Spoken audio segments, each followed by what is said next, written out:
सगळ्यांना नमस्कार. मी डॉक्टर पंकज मडावी, विशेषज्ञ पीक संरक्षण कृषी केंद्र मोहोळ, जिल्हा सोलापूर येथे कार्यरत आहे. तर आज आपण कांदा पिकावरील कीड व रोग व्यवस्थापन याबद्दल थोडक्यात माहिती घेत आहोत. तर राज्यामध्ये राज्याचा जर विचार केला तर राज्यामध्ये प्रामुख्याने पुणे, नाशिक, धुळे, सातारा, सोलापूर, नगर या जिल्ह्यांमध्ये मोठ्या प्रमाणात या कांदा पिकाची लागवड केली जाते.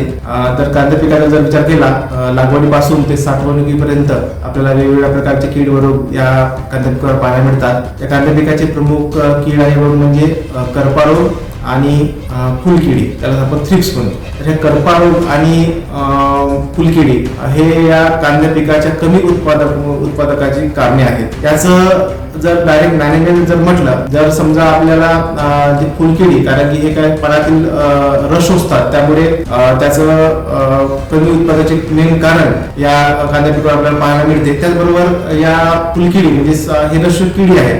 तर या रसशोष किडीसाठी आपल्याला वेगवेगळे कीटकनाशकांची फवारणी किंवा जैविक मध्ये व्हर्टिसिलियम याची सुद्धा फवारणी केली तरी चालेल. त्याचबरोबर मेट्रायझेम सुद्धा आपण फवारणी केली तरी चालेल.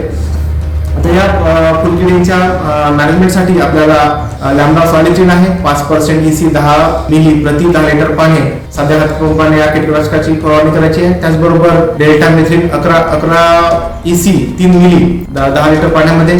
अशा प्रकारे हे दोन डेल्टामेथ्रिन आणि लॅम्डासॉलिट्रिन हे दोन कीटकनाशक या फुलकिडीसाठी चांगल्या प्रकारे काम करतात. आता या जे कीटकनाशक सांगले याच्या आलटून पालटून फवारणी करणे आवश्यक आहे, कारण की कसं होते की या फुलकिडी आहे त्याचं रेजिस्टन्स पॉवर डेव्हलप होऊ नये म्हणून हे आलटून पालटून या कीटकनाशकाची फवारणी, त्याचबरोबर अधूनमधून 5% निंबोळी अर्काची फवारणी करणे अत्यंत गरजेचे आहे. फवारणी करताना चिकट द्रव्याचा 0.1% वापर करून नंतर फवारणी करावी.